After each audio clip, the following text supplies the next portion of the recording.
Here's some backstory. I have a 4-year-old cocker spaniel named Charlie, and he likes to poop.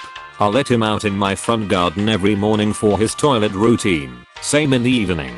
We don't have a boundary fence on where my garden and my neighbor's starts besides a row of bushes. Saying this, Charlie hasn't ever crossed/pooped past these bushes. Now every week, I collect up said poop before it gets into a disturbing amount. I've been doing this for the past 4 years to keep my front garden looking good and not smelly. One day I came home from work to find that my neighbors weren't happy that there was dog poop in my front garden. I instantly went to collect up what was there. There wasn't much, and it was nowhere near the boundary of where our gardens met. Fast forward a week, my neighbor again complained about the dog poop being in my garden. However, this time threatened to hurt my dog if he continued to poop in my garden. This time I wasn't so nice about it and stated that it's my garden and my dog can do as he pleases. Now I know dog poop can be annoying, but when it's not in your garden and there's no smell due to decent airflow and open front garden, is it really justified to threatening a man's dog over some poop? Anyway, after months of this going with petty things and shade being thrown at me every day about having a dog, I decided to declare war on my neighbors. Now I knew these people pretty well. They'd just moved in, and we let them use our Wi-Fi for a couple of months until they got this sorted. I picked up a few things about them, and one of them was how OCD they were. They cut their back garden every week and painted the entire bottom layer of the house to match their fence. This was all the fuel I needed to exact my revenge. My first step was to start off small. I knew they liked things to match, so I painted my fence gate bright pink instead of matching it with my fence. This was my first small victory. They hated it so much they begged me to correct the color. So I did. I figured if peace was an option it was worthwhile. Then began the hate again. I had to come up with something so evil and yet genius that couldn't be traced back to me. This is when I planted over 5,000 dandelion seeds in their front and back garden. I figured I was in this for the long game. I did this under the cover of night and made sure to plant them in places not easily mowed. Fast forward 3 months and their garden was covered in weeds. They grew through all the slabbing and were patched all over the garden. It took them over 3 days to clear the weeds and around 100 of weed killer. Long story short, asshole neighbors threatens to hurt my doggo. I plant 5,000 weeds in their garden. Hi Reddit, this is a long story, and I hope you can bear with me. When I was in 7th grade, I moved to a new town. My father was killed in a military accident, and my mom wanted to start fresh in a new place. We came from a small town and our new apartment was in a huge city. My mom grieved my dad for over 2 years, but after that got back into dating, and eventually married my now stepdad, with whom she is still happily married. He's always treated us well, and I love and respect him. They have their own daughter together, my half-sister. I didn't adjust very well. I was active and happy in my old town, but in my new town I was depressed and a loner. I entered school in the middle of the year when all the friend groups were already formed. I missed my dad a lot, so just stayed home and ate and played video games. I got fat. Never obese, but I was chunky and out of shape compared to how I used to be. I liked this one girl who was in a few of my classes. I'll call her Lindsay. Lindsay was pretty and popular, and she was the first girl I really had a crush on. Being shy, I never tried to talk to her. As time went on, I made what I thought were friends with these two boys, who I will call Alan and Joey. All of us, including Lindsay, were in the 7th grade. I didn't hang out with Alan and Joey outside of school, but they'd let me hang out with them on campus. At least I didn't have to sit alone anymore. Alan and Joey were talking about which girls were cute and who they had a crush on. I eventually admitted that I liked Lindsay, but told them not to tell her. Later that day, in math class which I shared with Lindsay, a note was passed to me. It was from Lindsay. My heart leapt, although I was nervous. Did Alan and Joey tell her I liked her? When I opened the note, my heart fell to my feet. I get red when I'm nervous or sad. I was never more red than that day. Inside the note, Lindsay had written in block capital letters, "I don't like you, Pop." There was a little bit of giggling in the room. I was so embarrassed I asked the teacher if I could go to the nurse. There was loud laughter as I left. The nurse let me stay in her office until the end of the day, which was good, since my mom couldn't leave work unless I was dying, and I wasn't allowed at that point to walk home the 3/4 mile to our apartment due to a recent spate of kidnapping stories in the news. I took the school bus home as usual. Kids laughed at me on the bus too. Not 2 days later I get called into the principal's office and get lectured by the principal how a student complained that I was stalking her. I of course had no idea what happened, but eventually I figured out that Alan and Joey told Lindsay, and Lindsay decided to make a big production about getting me into trouble. Soon everyone on campus started to call me the creepy stalker, the hillbilly, the white trash redneck, things like that. Lindsay got all sorts of positive attention for being brave enough to tell adults about kids who harassed her. Thing was, I was never officially reprimanded, and my mom was never actually called in to talk to any adults about what I supposedly did. The principal just told me that stalking was bad and to leave Lindsay alone. I didn't really know what more I could do to leave her alone. I never even said one thing to her, or tried to send any notes to her, or stare at her. All I did was tell someone I thought was a friend that I liked her, and please don't tell her. I didn't tell my mom about it. But after Alan and Joey's betrayal, it was back to sitting by myself. In 8th grade I still went to the same school, and it was more of the same. I was still known as the uneducated redneck creeper. Lindsay was still really popular and went out with the cool guys from our class. Alan and Joey were never in the cool kid group, and I suspect that they both liked Lindsay too and were trying to suck up to her. On Valentine's Day, I got one of those candygrams that students send to one another that they buy from student leadership at their school during holidays. Like, $2 will get you a card and a candy bar, and a student aide will deliver it to the intended recipient, along with a sealed message. I at least got a candy bar out of it.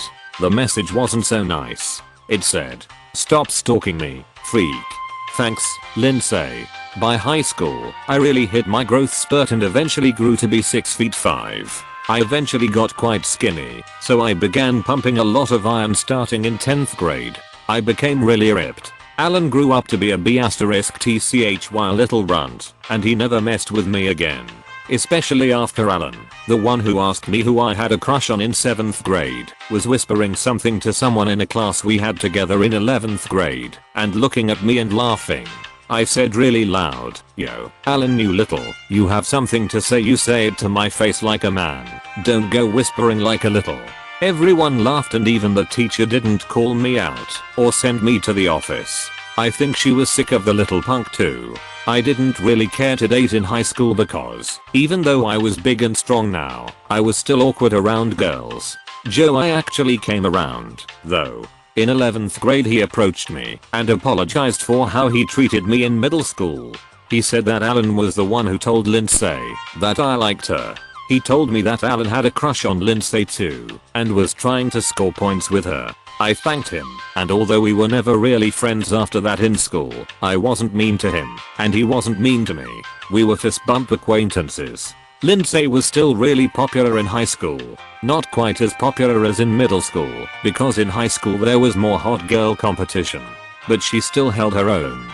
I didn't lack for attention from other girls, but more often than not the girl would tell me that Lindsay told them I was a stalker and harassed her in middle school. Lots of girls accused me of that in high school, especially the ones I rejected. Eventually, since I was rejecting a lot of girls, some of whom were in the popular group, and Lindsay was still in the cool kid group at this time, people spread rumors saying I was homosexual. I don't happen to be gay. Nothing wrong with being gay, but the way these people were throwing it around, it was as if being gay was an insult. Really disappointing.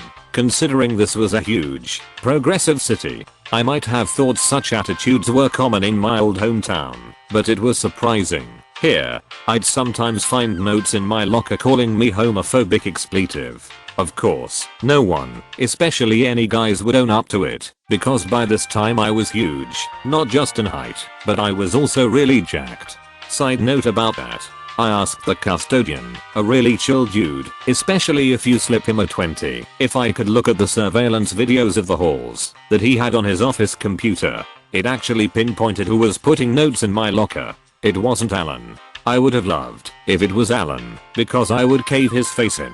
It was actually this one ape gangbanger who walked around in sunglasses and baggy pants and flannel shirts buttoned to the top. Looked like a total tool bag. So I caught him in the parking lot one day with his girlfriend and said he forgot something. Then I showed him 6 or 7 notes that he had put in my locker.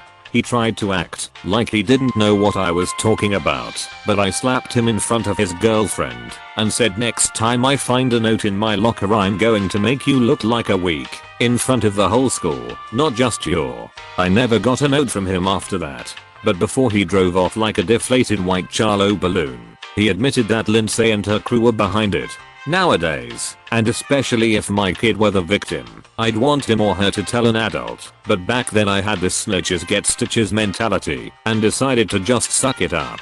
Right around this time, social media was really starting to take off, especially that website where you had your own personal space and could have a top 5 friend row, could use HTML to switch out music, and have personalized wallpaper. Looking back, I think I prefer this space of mine to that boring book of faces. Most of my online friends were older than me and from all over the place. I liked having online friends because at least you could delete them just like that if you decided they suck. Unlike high school, where people you've mentally cancelled were still on campus every day. Joey was my online friend, still is, and he pointed me to a page he found on that website. It was a bogus one that had stolen pictures from my real account and was using my whole name. It was full of hateful, homophobic slurs and accusing me of being a stalker. By tracing this fake profile's friends, I could tell it had originated from the Lindsay group.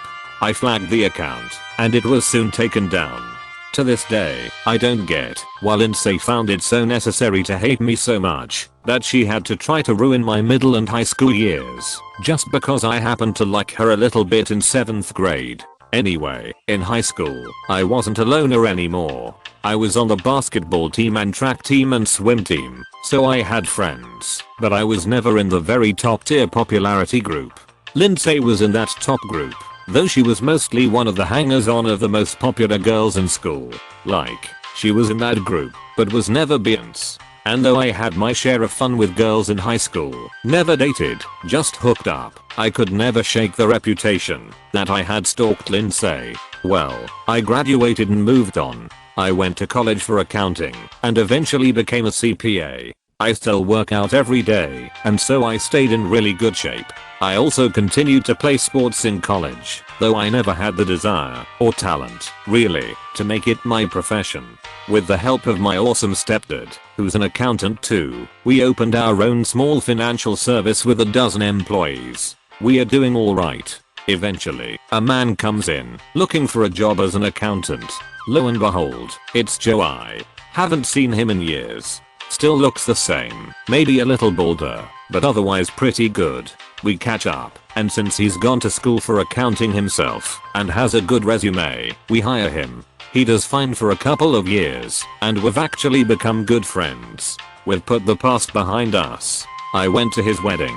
He went to mine. I went to his son's baptism, and he went to my daughter's. We are friends on social media, and neither of us keep in touch with people from middle and high school.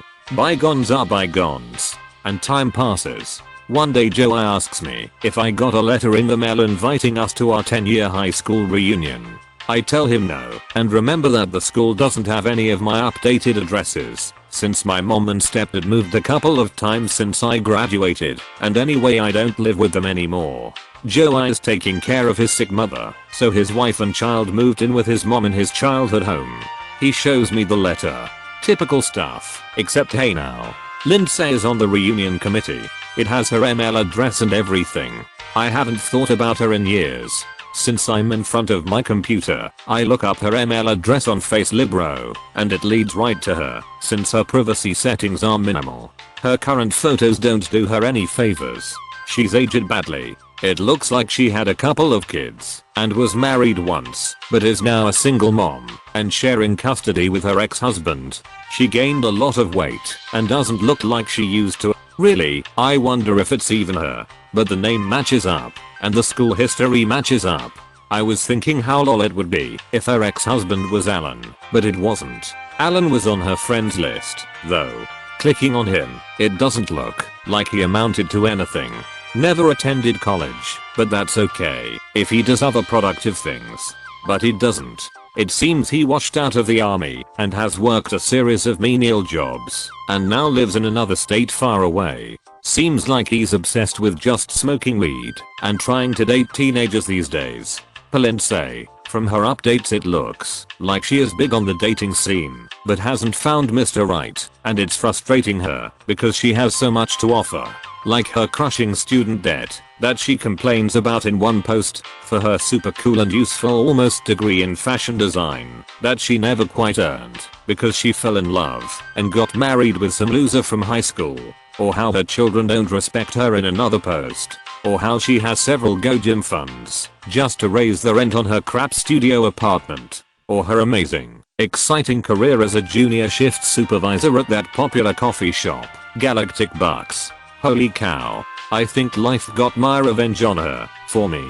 But I think this B*TCH needs a little nudge. I told Joe I know I'm not going to the reunion. Are you? He says he will, because he wants to see if any of his favorite teachers are still around.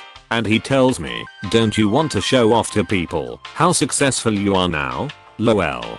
We are boring accountants, not Navy SEALs or hedge funders over here. So, I tell him no, but if you're going, say hi to people for me. Will do. The reunion is still a couple of months away. For what I'm going to do, I need my wife's permission.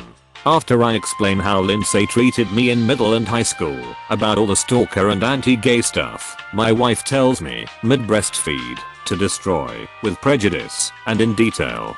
Thanks, dear. I look completely different in the face, compared to high school. Still, I don't want to use my own photos. So, instead, I gather lots of stock photos of a particular male model. Sorry dude, I hope you don't mind. Anyway, I'm sure lots of catfish use you as their hook, Mr. Inoffensive, conventionally handsome buff German guy. And then I make a profile on that awesome dating site, Acceptable Cupid, after I learn on the Librody face that Lindsay is on there. The idiot actually doxes her own username. She's that thirsty for attention. Right when I launch my profile I get a few spam emails and desperate catcalls from lonely women. I ignore those and go right for the kill. I send a message to Lindsay telling her how amazing and interesting she is. Since she's such an unattractive person in every way, I don't think there's a long line of sweeters vying for her attention, and I'm right. Within minutes, I get a reply. We begin a message exchange on the site, and I gradually gain her confidence, mostly by flattering her. She doesn't tell me she's a mom, even after several days of messaging, which is odd. She implies strongly that she's a career person and artist. Had her okay, relax there, Lindsay. Eventually I share a pic with her, and she fawns over how gorgeous I am. Thanks, innocent German model. I'm glad she can't hear me laughing when I type that she is beautiful. As days pass, she begs me to give her permission to share my photos to her book of the face, where she is bragging about me. I tell her that there is a time for that. Soon she can share my pic, and I will share hers. I'll lull her into thinking I'm respectful and want to take time in figuring out us. Throughout this whole time, I keep giving her opportunities to tell me she's a mom. I get her to say that for the right guy, I'll make my existence only about him and me. Everything else is second place. I also get her to say that she can't stand kids. This is already a long story, so I'll try to at least shorten it a little here. Eventually, she invites me to her high school reunion. I tell her how much I'd love to go, but that I live in another state and can't get time off from my highly paid executive job, lol, until a date a few days after. But I promise her that we will have a date at a very expensive restaurant. She's bragging all over her social media that she has a new hot guy online and has a date with him. Of course her friends are begging her to share his pics, but she doesn't. To her credit, she does brag about how this will teach her ex a lesson that she can still pull the hottest dudes. Everyone online in her friend group, I was not shocked to see that most of her friends were other losers from school, and how she never seemed to grow up, was cheerleading her, telling her how much she deserved this. You sure do, Lindsay. I don't tell Joe what I'm doing a few desks away from him at work. Every spare moment I have from my job, I devote to messing with Lindsay. sending her messages about how beautiful she is, how I will take her on trips. Eventually I learn her phone number. I hit the convenience store, let's call it 711, and buy a cheap cell phone with minutes card. I begin texting Lindsay about how I think she's so amazing, refreshing, so real.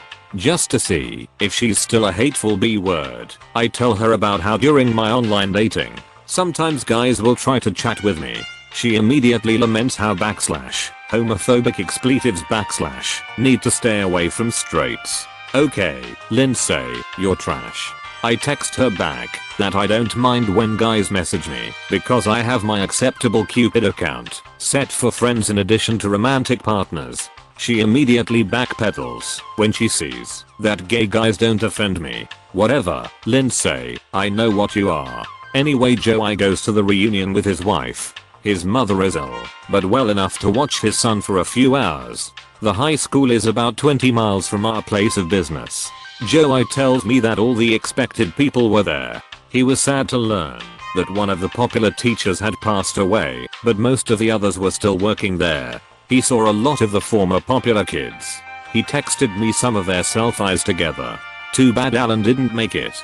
Probably still chasing a statue to recharge in his new home state. With few exceptions, most of our former classmates looked like they peaked in high school. Sad, considering we're all still under 30.